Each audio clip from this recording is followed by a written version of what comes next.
अस्सलाम वालेकुम। Bright spark CSS academy के चैनल स्पीक विद नॉलेज में आपको खुशामदीद। आज हम जो इस वीडियो में डिस्कस करेंगे वो 33rd ऐड के बारे में कुछ चीज़ें हैं जो आपको बताना बहुत ज़रूरी है। आपको पता है पंजाब पब्लिक सर्विस कमीशन पे तकरीबन हर हफ्ते कोई ना कोई ऐड ज़रूर आता है जिसमें जो है वो गवर्नमेंट जॉब अनाउंस होती हैं और इन गवर्नमेंट जॉब्स में फिर आपको कुछ स्पेसिफ़िक क्राइटेरिया है उसको फॉलो करते हुए आपको जॉब के लिए अप्लाई करना पड़ता है। पंजाब पब्लिक सर्विस कमीशन ने जो 29 अक्टूबर को एक एडवर्टाइजमेंट जो दी उसमें कौन कौन सी जो सीट्स हैं वो अनाउंस हुई हैं, इसके बारे में जानना हमारे लिए बहुत ज़रूरी है। सो हम स्टार्ट करते हैं। सबसे पहले देखते हैं कि किस डिपार्टमेंट में जो है वो सीट्स अनाउंस हुई हैं। इसमें सबसे इम्पॉर्टेंट चीज़ जो है वो यही है कि आपको केस नंबर याद रखना होगा। अगर आप अप्लाई करने जा रहे हैं किसी भी सीट के लिए तो आपको इसमें सबसे मेन चीज़ जो देखनी होती है वो ये देखनी होती है कि इसका केस नंबर क्या है। सो कोई भी पोस्ट होती है, इस साइड पे अगर आप देखें तो ये यहाँ पे सीरियल नंबर लिखा होता है, ये आपने ज़रूर देखना होता है, ठीक है। ये लेकिन आपके किसी भी काम का नहीं होता। आपने इसको जब अप्लाई करना है चालान फॉर्म में या ऑनलाइन जब आपने अप्लाई करना है उस वक्त इसको लिखने की ज़रूरत नहीं होती। लेकिन जब आपने अप्लाई करना होता है उस वक्त जब आप जाते हैं वेबसाइट पे, आप जाके लिखते हैं कि अप्लाई ऑनलाइन, मतलब जो एक लिखा होता है एक बार बनी होती है अप्लाई ऑनलाइन, उसके ऊपर क्लिक करते हैं, ऊपर सर्च बार आ जाती है और बहुत ज़्यादा पोस्ट होती हैं। सपोज़ एक ऐड आया, उसमें 10 सीट्स अनाउंस हुई हैं डिफरेंट पोस्ट के ऊपर, डिफरेंट डिपार्टमेंट्स में। अब आपने वो सर्च करना तो आपको अगले पेज पे जाना पड़ेगा। तो बेहतर ये है कि जो सर्च बार होता है वहाँ पे आप क्या करें, आप या तो पोस्ट का नाम लिख दें, जैसा कि अब ये पोस्ट है हमारे पास, ये हमारे पास पोस्ट है। आप क्या करेंगे, आप इस पोस्ट के बारे में लिख देंगे ये सीनियर डाटा एनालिस्ट, या तो वो तब आ जाएगी, आप फिर राइट साइड के ऊपर क्लिक करेंगे और उस चले जाएंगे नेक्स्ट पेज पे और आगे फिर मज़ीद आप अप्लाई करना शुरू कर देंगे। जिस तरीके से अप्लाई होता है, जो जो रिक्वायरमेंट्स मांगी है वो आप फिल करते जाएंगे। या आपने क्या करना होता है, ये जो यहाँ पे लिखा हुआ ना 100RM/2021, ये बहुत इंपॉर्टेंट है। ये एक केस नंबर होता है। जब आपने चालान फॉर्म फिल करना होता है पीपीएससी पे जॉब के लिए अप्लाई करते वक्त, आपने ये केस नंबर ज़रूर लिखना होता है। या फिर आप जब अप्लाई करने लगें तो आप जब देखते हैं कि आपने इस सीट पर अप्लाई करना, तो ऊपर सर्च बार में आप ये data analyst, senior data analyst लिखने की बजाय आप ये लिख दें सिर्फ 100M/2021, ये डैश और स्लैश डालने की ज़रूरत नहीं है। आपके पास यही पोस्ट जो है निकल आएगी। अब इस पर क्लिक करेंगे, आगे फर्दर आप अप्लाई करना शुरू कर देंगे जो जो रिक्वायरमेंट होंगे उसके ऊपर मतलब उनको मुकम्मल करते हुए। सो अब हम देखते हैं कि हमारे पास जो ये सीट है, ये एक सीट अनाउंस हुई है और ये डिपार्टमेंट कौन सा है, ये स्कूल एजुकेशन डिपार्टमेंट है पंजाब एग्जामिनेशन कमीशन का। तो ये 33rd ऐड के अंदर जो सीट है, इसकी हम देखते हैं एलिजिबिलिटी क्राइटेरिया क्या है हमारे पास। इसमें जो है उसने 16 ईयर्स क्वालिफिकेशन मांगी हुई है, ठीक है। एटलीस्ट आपकी सेकंड डिवीजन होनी चाहिए। और लेकिन यहाँ पे सबसे इंपॉर्टेंट बात ये है कि यहाँ पे इन सीट्स में उसने कुछ स्पेसिफाई कर दिया चीज़ों को। उसने कुछ सब्जेक्ट जो है ना उनको मेंशन किया, जैसे कि यहाँ पे स्टैट को किया हुआ है, एजुकेशन को किया हुआ है, इकोनॉमिक्स को किया हुआ है, मैथमेटिक्स है और इंफॉर्मेशन टेक्नोलॉजी है। सिर्फ इन जो सब्जेक्ट्स के लोग हैं जिन्होंने इसमें डिग्री की हुई है, इन 5 सब्जेक्ट के लोग इस पे एलिजिबल हैं। इसके अलावा कोई भी इस पर अप्लाई नहीं कर सकता। लेकिन लिखा हुआ है कि प्रेफरेंस जो दी जाएगी उनको दी जाएगी जिनको एडवांस क्वालिफिकेशन हो, जिनकी यानी कि जिन्होंने एमफिल वगैरह किया हुआ हो, और साथ में लिखा हुआ है कि उनके पास एट लीस्ट जो है वो 5 साल का एक्सपीरियंस होना चाहिए और 3 साल का एक्सपीरियंस उसका फील्ड का होना चाहिए जिसमें आपने डाटा कलेक्शन या आपने जो है वो डिफरेंट रिपोर्ट राइटिंग वगैरह, सैम्पलिंग वगैरह, ये वो चीज़ें आपने एजुकेशन सेक्टर में रिसर्च बेस्ड ऑर्गेनाइजेशन के अंदर की हुई हो। तो ये एक क्राइटेरिया यहाँ पे सेट कर दिया गया है। तो आप ये देख लीजिएगा, ये बड़ी इंपॉर्टेंट चीज़ थी।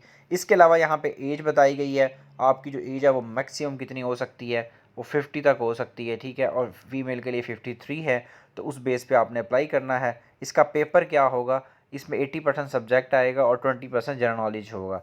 और प्लेस जो है जहाँ पर आपको पोस्ट किया जाएगा वो वहादत रोड कॉलोनी जो है, वहाँ पर इनका जो ऑफिस है वहाँ पर आपको जो है वो आपकी पोस्टिंग की जाएगी।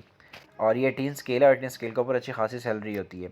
इसके बाद जो है सिस्टम एनालिस्ट की सीट है हमारे पास। सिस्टम एनालिस्ट को अगर हम चेक करें तो इसमें भी एक सीट है और 17वां स्केल है। इसका जो केस नंबर है नोट कर लें, 101 जो है वो 2021 है। इसमें भी इसने क्या किया हुआ है, इसमें 16 साल की क्वालिफिकेशन मांगी हुई है, सेकंड डिवीजन ज़रूरी है।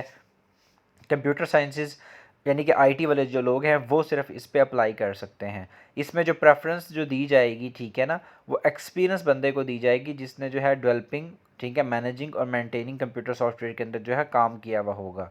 ठीक है, मोबाइल एप्लीकेशन जिसको अच्छी यूज़ करनी आती होगी, कंप्यूटर प्रोग्रामिंग जिसको अच्छी आती होगी, तो ये काम जिस बंदे ने किसी अच्छी रिप्यूटेड सेक्टर के अंदर, ऑर्गेनाइजेशन के अंदर काम किया होगा, उसको जो है वो प्रेफर करेंगे।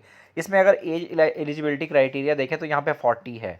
ठीक है, मेल के लिए और फीमेल के लिए 43 है, और बाकी जो इनका पेपर होगा वो भी उसी तरीके से ही है, सेम। आगे है असिस्टेंट डायरेक्टर कम्युनिकेशन।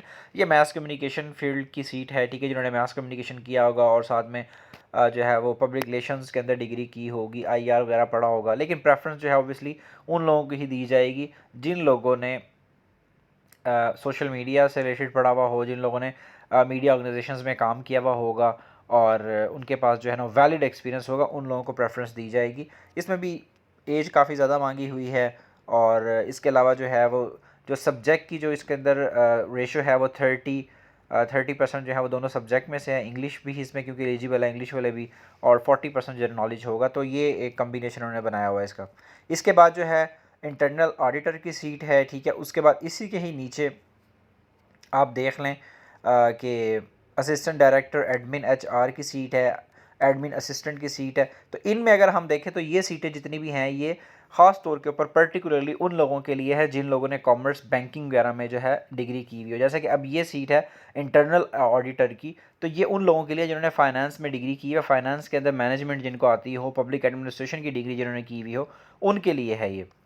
इसका 17 स्केल है, और अगर ये देखा जाए तो इसमें भी 40 एज है, और सब्जेक्ट वाइज ये सीट है। 80% वो सब्जेक्ट का पूछेगा, और 20% जो है वो पोर्शन उसने इसमें जनरल नॉलेज जो है उसकी डिमांड की हुई है। यानी कि आपने अब कभी भी किसी भी सीट पे अप्लाई करना है तो आपको इस चीज़ का तो अपने जहन में रख लेना चाहिए कि अगर आपने पंजाब पब्लिक सर्विस कमीशन के थ्रू या किसी भी जो है वो कमीशन के थ्रू अगर आप एग्ज़ाम देना चाह रहे हैं और आप जॉब निकालना चाह रहे हैं, तो आपके लिए अब ये बहुत ज़रूरी हो गया कि आप क्या करें, आप अपना जनरल नॉलेज जो है वो अच्छा करें, ताकि आपको अपने सब्जेक्ट के साथ साथ आपकी जो जनरल नॉलेज है उसकी भी तैयारी हो। क्योंकि अगर आप जनरल नॉलेज की तैयारी अच्छी नहीं करेंगे तो आपको जो है वो सीट निकालना आपके लिए बहुत मुश्किल हो जाएगा। आगे देखते हैं हमारे पास क्या है।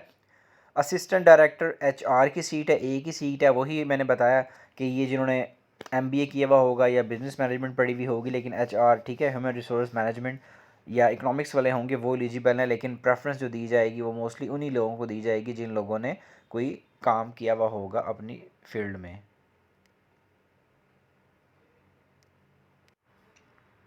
इसके बाद एडमिन असिस्टेंट की सीट है। इसमें 16 ईयर्स क्वालिफिकेशन होनी चाहिए आपकी किसी भी फील्ड में, किसी भी सब्जेक्ट में आपने डिग्री भी की हो। इसमें 4 सीटें हैं, ठीक है, ओपन मेरिट की 4 सीटें दी हुई हैं, और इसमें जो है 1 पेपर होगा आपका जनरल नॉलेज का। तो इसके ऊपर काफ़ी कंपटीशन होगा, लोग भी ज़्यादा अप्लाई करेंगे, तो ये भी आप अप्लाई कर सकते हैं। ये वो सीट है जिसके ऊपर हर बंदा अप्लाई कर सकता है, जिसकी चाहे कोई भी डिग्री हो, उसने की हुई हो, और अगर वो पीएमएस की तैयारी कर रहा है, चाहे 1 पेपर की तैयारी कर रहा है, तो उसको इसके ऊपर अप्लाई करना चाहिए, ताकि उसकी तैयारी का उसको पता चल सके अब नया जो पैटर्न है उसके अकॉर्डिंग वो कहाँ स्टैंड कर रहा है, ये चीज़ उसको देखनी होगी। इसके बाद जो है डिप्टी डायरेक्टर एडमिन एचआर है। ये 18वां स्केल है, ये बड़ी सीट है, और इस पे जो है वो लोग एलिजिबल होंगे जिन लोगों ने बिजनेस ऐड पढ़ा हुआ होगा, ठीक है, पब्लिक एडमिनिस्ट्रेशन पढ़ा हुआ होगा, और एचआरएम पढ़ी हुई होगी, कॉमर्स पढ़ी हुई होगी, लेकिन साथ में उसका कम से कम 7 साल का एक्सपीरियंस होना चाहिए किसी वर्किंग ऑर्गेनाइजेशन के अंदर, ठीक है, एडमिनिस्ट्रेटिव पोजीशन के ऊपर उसने काम किया हुआ हो, चाहे वो कोई पब्लिक सेक्टर में हो, चाहे वो प्राइवेट में हो, ठीक है। तो ये चीज़ें जो है वो बहुत ज़्यादा जो है उसके लिए ज़रूरी हैं। ये चीज़ देख के आपने अप्लाई करना है अगर आप एलिजिबल हैं। इसमें जो रेशो होगी सब्जेक्ट की वो भी लिखी हुई है, 80-20 होगी। और इसके बाद कंपोज़र होगा, ठीक है, डिज़ाइनर, ठीक है, जो हम लोग आईटी से रिलेटेड ही होते हैं लोग, तो ये सीट आई हुई है। इसमें भी आप देख लीजिए, इसमें जो अप्लाई करने का क्राइटेरिया है उसमें आईटी वाले अप्लाई कर सकते हैं, और उनका जो है ग्राफिक्स के बारे में जो है उनको इन्फॉर्मेशन हो, वेब डेवलपमेंट उनको अच्छी आती हो, तो आईटी और जनरल नॉलेज इसकी रेशो बनती है। अब सबसे इम्पोर्टेंट बात ये है कि जब आपने अप्लाई करना है उससे पहले आप ये देख लें कि आपकी जो डेट है, लास्ट डेट क्या है, क्योंकि सबसे इम्पोर्टेंट है, ये लिखी हुई है क्लोजिंग डेट। 15 नवंबर जो है इससे पहले पहले आपने अप्लाई करना है, या 15 नवंबर को रात 12 बजे से पहले आपने अप्लाई करना है, तो तब जाके आप जो है वो इसके लिए एलिजिबल होंगे और पेपर दे सकते हैं। जो यहाँ पे चीज़ें बताई गई हैं आप उनको फॉलो करें। अगर आपको फिर भी कोई चीज़ समझ नहीं आई, आप हमारे व्हाट्सएप नंबर 0333678941 पे हमें मैसेज कर सकते हैं। कोई भी किसी भी किस्म की कन्फ्यूजन हो, कोई इन्फॉर्मेशन अगर आप लेना चाह रहे हो तो वो ले सकते हैं। ठीक है जी, अपना ख्याल रखिएगा। अल्लाह हाफिज़।